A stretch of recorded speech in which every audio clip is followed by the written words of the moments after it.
मिट्टी की खुशबू और ईमान फज्र की अजान की सदा जैसे ही नूरपुर गांव की कच्ची गलियों में गूंजी। फिजा पाक और सुकून भरी हो गई। ठंडी हवा में मिट्टी की सौंधी खुशबू घुली हुई थी। मस्जिद के पास लगे नीम के पेड़ पर परिंदे चहचहा रहे थे और पूरा गांव अल्लाह की रहमत में जाग उठा। नूरपुर गांव में हाजी करीम चाचा रहते थे। उम्र तकरीबन 70 बरस, सफेद कुर्ता पायजामा, सिर पर टोपी और चेहरे पर नूर।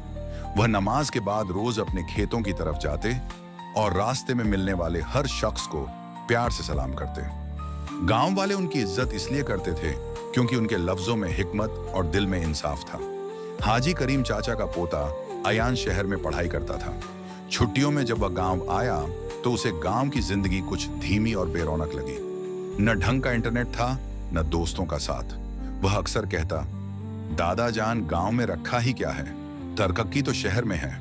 एक दिन हाजी करीम चाचा अयान को अपने साथ खेतों की जानिब ले गए। रास्ते में उन्होंने किसान रशीद, दर्जी सलमान मियाँ और अपनी बकरियां चराती छोटी आयशा से मिलवाया। सब अपने काम में मशगूल थे, मगर हर चेहरे पर इत्मीनान और शुक्र था। हाजी करीम चाचा ने कहा, बेटा सुकून दौलत में नहीं, दिल की पाकीज़गी में होता है। अचानक दोपहर के वक्त तेज बारिश शुरू हो गई। पास की नहर उफान पर आ गई और कुछ खेतों में पानी भर गया। पूरे गांव के लोग बिना किसी बुलावे के एक दूसरे की मदद के लिए दौड़ पड़े। कोई मिट्टी की मेंढ मजबूत कर रहा था, कोई जानवरों को महफूज जगह पहुंचा रहा था।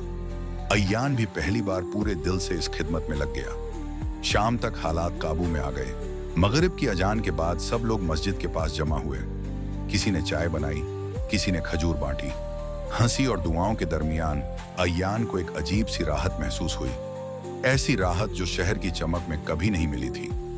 रात को अयान ने हाजी करीम चाचा से कहा, दादा जान, आज समझ आया कि गांव सिर्फ मिट्टी का टुकड़ा नहीं बल्कि एक उम्मत है। यहाँ लोग अल्लाह के लिए एक दूसरे का सहारा बनते हैं। हाजी करीम चाचा की आंखों में चमक आ गई।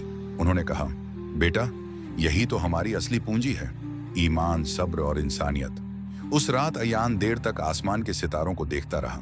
मिट्टी की खुशबू, अजान की सदा और लोगों की मोहब्बत उसे बहुत अजीज लगी। उसे यकीन हो गया कि असली सुकून वहीं मिलता है जहां इंसान अल्लाह की रजा के लिए इंसान के काम आता है।